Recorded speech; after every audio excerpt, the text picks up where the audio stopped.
Some time ago, we made a video about a podcast, Diana Case Solved, that is going to reveal new evidence about the case of the death of Princess Diana. So now we're back with the next part because the next episodes of the podcast are out and they are exposing even more shocking details about Lady Di's life before her tragic death. If you're ready to find out about the new facts, keep watching.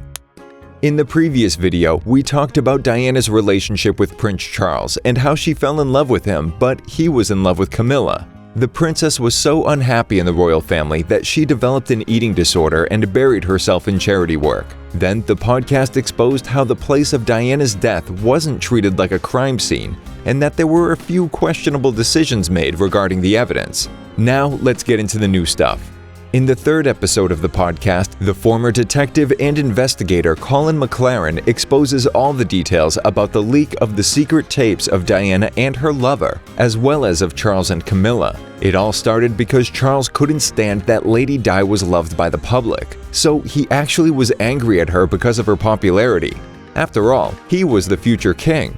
Charles tried to strategically manipulate the press, but it only brought Diana more fame.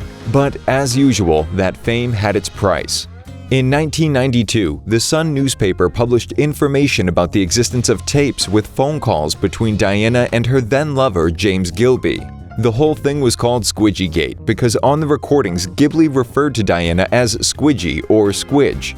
The tapes made Lady Di look really bad, and she had suspicions that Charles could have been the person behind the leak.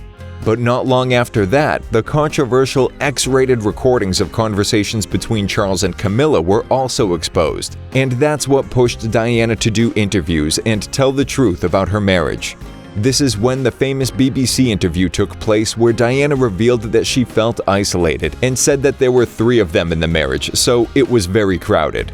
The interviews were the last straw for the Queen because it was like Diana humiliated the monarchy. Her butler recalled the moment when she received a letter from the Queen that said that it would be in the country's best interest if Diana divorced Charles.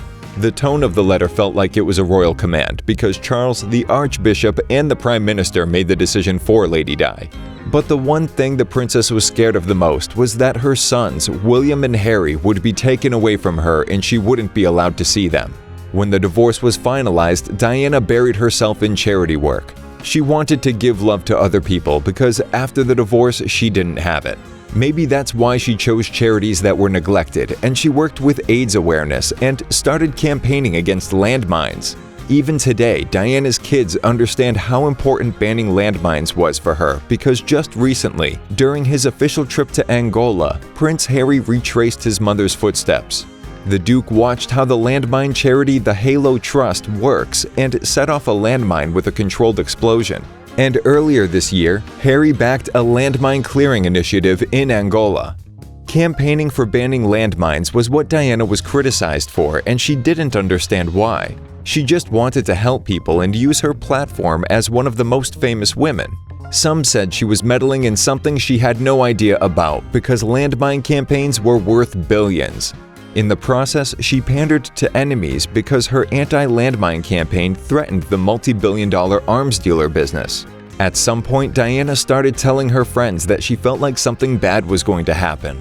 It looks like her gut feeling could have been right because the next episode of the podcast will unravel how not long before her death, Diana was scared for her life and felt like she could be murdered. Was she really onto something? I really can't wait to find out. What are your thoughts? Do you think that Diana meddled in something she had no idea about without even realizing? Do you think her eerie gut feelings were right? Let me know in the comments, and don't forget to subscribe to our channel to stay up to date with Curiosips. Until next time.